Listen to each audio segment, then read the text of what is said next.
Okay, guys, we let this pork rest about 30 minutes, and we'll cut you out a piece. We already had to cut out a piece for our neighbors. They were chopping at the bit to get it, so we had to cut it and weren't able to film it. So wanted to show a little bit about it.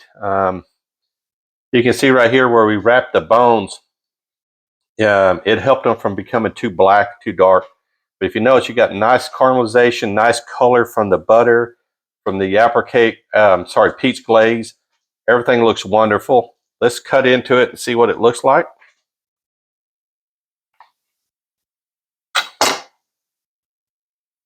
Oh wow, yeah, that's dead on. So that's perfect. Let's take a taste of it and see what it tastes like.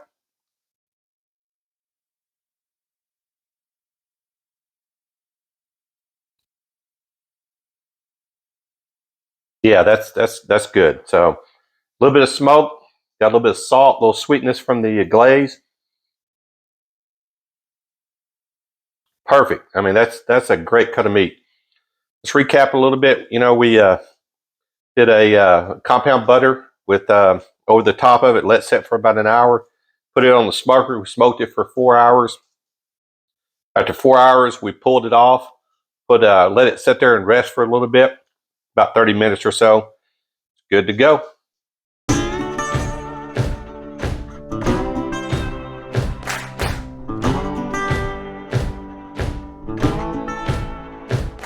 What's up, guys? This is Kevin. We're not in RV today, as you can see. We're in our kitchen, so we're taking a short little break from RVing, and you still got to cook, right? So we are going to do a rack of pork today. We got the Swift rack of pork. I got at Costco. It's an 8-pound, costs $27.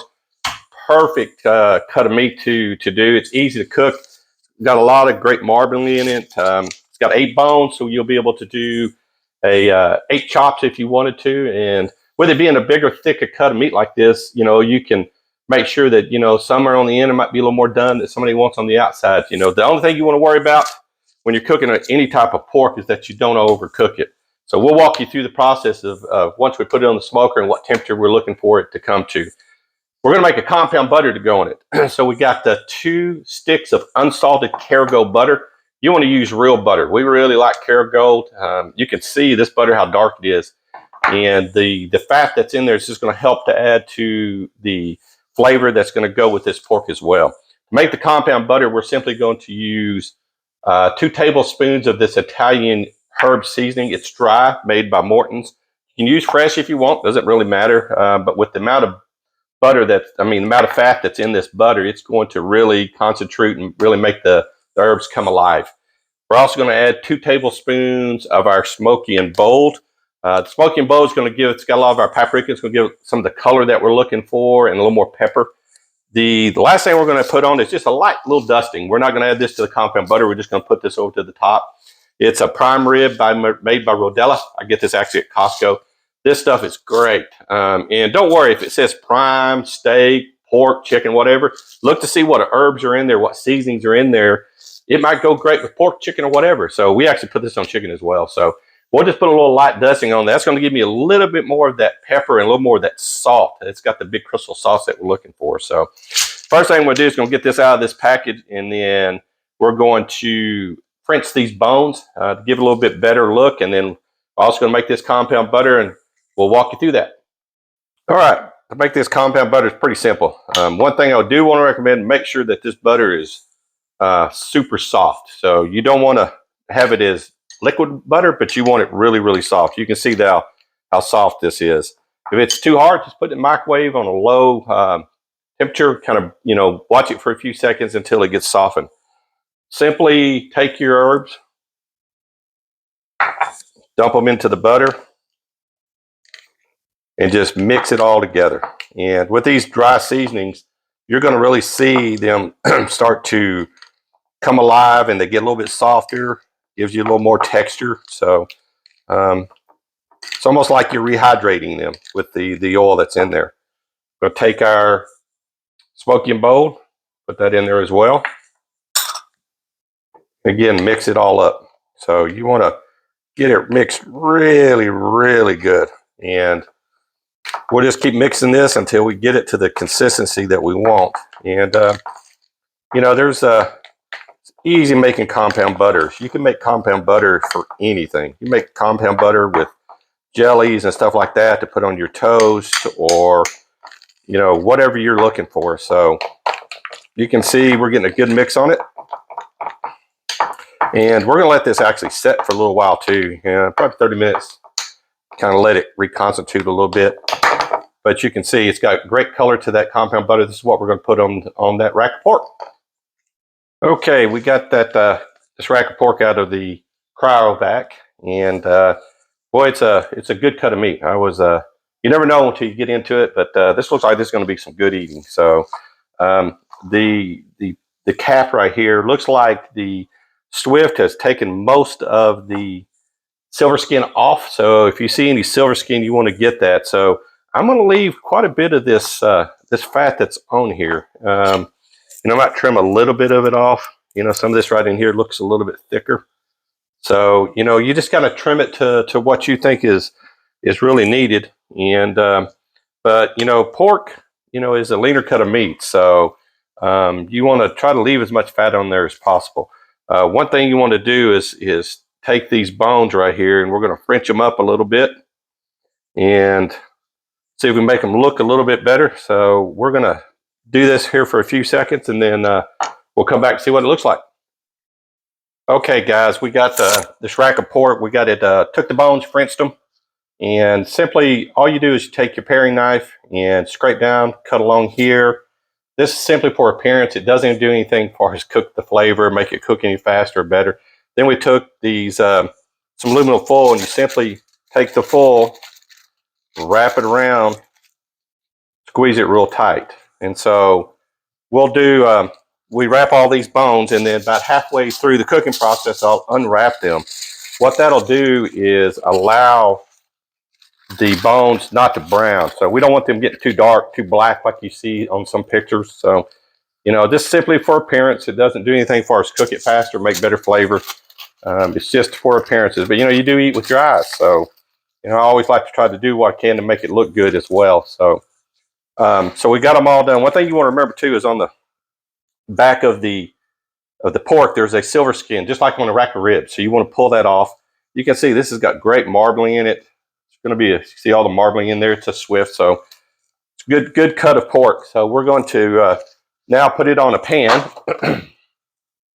And the reason why I put it on the pan is that I want to catch the drippings. The drippings we can make gravy with if there's enough, or we can also continue to baste with the with it as we go and we cook. So that compound butter that we made earlier, best thing to do is get your pair of gloves and just get in there and rub it all down. You want to cover every bit of this as you can. This is what's going to give it a little bit of outside color, crust. We're going to get it all the way down here by these bones as well. And this is that compound butter we made with all those different seasonings. And this is just going to add to the flavor as well. And this butter that we're using is going to also help it baste a little bit. It's going to make some of the caramelization that we're looking for, some of the dark brown that we're looking for. So we'll continue to get it all together, and then we'll come back here in a minute and show you. Okay, we got it all seasoned up with that compound butter. Got it all over on both sides, front and back. Got it set on a rack so we can catch the seasoning. Last thing we want to do is that when I talked about that prime rib that you can use on anything that's got the little heavier crystal salt. So we're just going to sprinkle a little bit on here, kind of get to the point where, you just see it just covering just a little bit, not much. Those bigger salt crystals will actually dissolve when it hits with the butter. And this pork really goes good with that salt. So it's that big crystal salt. So we're going to let it set for a good hour now. So we want this thing to come to room temperature. It's okay to do that, especially with big cuts of meat. You want that internal temperature to come up a little bit so that when you go cook it, it'll cook more evenly. So let's let it set for about an hour, then we'll get it on the smoker. Thanks. Okay, we got the Gator Pit running, got the smoker running, got the fires about where we want it to be. It's about 200 degrees. We will bump it up a little bit, get it about 225. We're cooking with oak and pecan, a little mixture. Kind of what we got on hand. So we're going to take the pork, and with it still on this rack, we're going to simply slip it right in there. And so we're going to let this run for, a couple hours, and then we'll turn around and probably flip it around a little bit, take a look at it, then kind of play it by ear. It's probably going to take about 4.5 hours. So we want to get to 145 degrees internal temperature. So we'll just kind of keep an eye on it, see if we need to buck the temperature up or down. Pretty easy on this Gator Pit, so we'll see how it's going. Okay, guys, one last thing we're going to do for this rack of pork is going to make a peach glaze. Just a little something extra to go on it, give it a little bit of sweetness to go with all the spice that's on the rub itself. Peach and pork go together like peas and carrots. So if you never tried any type of peach with pork, you should really try it. What I've got is some Blackburn's peach preserves. This actually comes out of Jefferson, Texas. So it's Go Texan, which is really good. Then a little bit of the Kerr's peach nectar. So all you need to do is take some of this peach nectar. There's no right or wrong in it. Just put some in there. So you got about that much. You want to take a little bit of this peach nectar and pour it in there just so you can get it to it's a little bit of a smoother, runnier consistency. So what we're going to do is we're going to turn around and put this in the microwave and heat it up a little bit so it'll spread a little bit easier. You can see it's already pretty good. So I don't know if I even heat it that much. It smells wonderful. This is going to be really good. It's going to put a nice little glaze on top of that pork, rack of pork. So anyway, I just want to share that with you as well. Thank you. Okay, guys, we're out here about that pork's been on, just almost exactly 2 hours. So let's take a look at it. Let's probe it, see what the temperature is, see what we're trying to get to. Gator Pit's running about 225, 250. So perfect where we want it to be. Oh yeah, it looks really good. Get a close up of it, Rita. So it's that you can see where that butter's starting to give it that nice golden brown we're looking for. So let's probe it and see what the temp's coming up. We're gonna go right in the middle of it. So we're running about 124, 125, perfect. So we're shooting for about 145. You can see the juice is already starting to come out clear, so that means it's getting close to being done. So now's a good time to put just a little bit of this glaze on here. So we're just going to dab it on there, kind of let it just drip all over. It's going to caramelize. Again, just add another complex flavor to this pork. So like I was saying earlier, peach and pork go together perfectly. So let me get this seasoned up and get this smoker back on there. We'll come back and see how it's looking when it's done. Thanks. Okay, guys, we got this rack of pork off the smoker, off the Gator Pit smoker. Looks wonderful. Smells even better. So you can see the caramelization that happened. The butter helped really give it that nice color, helped keep it from drying out. Let's probe it and see what temperature we're at. We're looking for about 145. Perfect. We're at 142. So it's going to continue to rise a little bit as we let it rest. You can see by how I wrap these bones right here that it helped those from turning really black. Got great color on it. The smell's wonderful. It's at the perfect doneness. So now we're just going to let it rest for about, probably about 30 to 45 minutes. Especially with pork, you don't want to cut it too soon. If you cut it too soon, all the juice is going to run out. So we just simply take a sheet of aluminum foil and loosely put it around it like that. And we'll let it rest and we'll come back, slice it open, see what it looks like. Okay, guys, we let this pork rest about 30 minutes and we'll cut you out a piece. We already had to cut out a piece for our neighbors. They were chopping at the bit to get it. So we had to cut it and weren't able to film it. So wanted to show a little bit about it. You can see right here where we wrapped the bones. It helped them from becoming too black, too dark. But if you notice, you got nice caramelization, nice color from the butter, from the peach glaze. Everything looks wonderful. Let's cut into it and see what it looks like.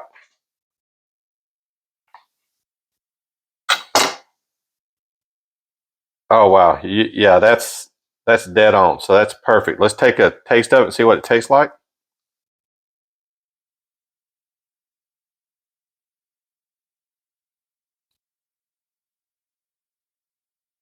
Yeah, that's good. So a little bit of smoke, got a little bit of salt, a little sweetness from the glaze. Perfect. I mean, that's a great cut of meat. Let's recap a little bit. You know, we did a compound butter with over the top of it, let set for about an hour. Put it on the smoker. We smoked it for 4 hours. After 4 hours, we pulled it off. Let it sit there and rest for a little bit, about 30 minutes or so.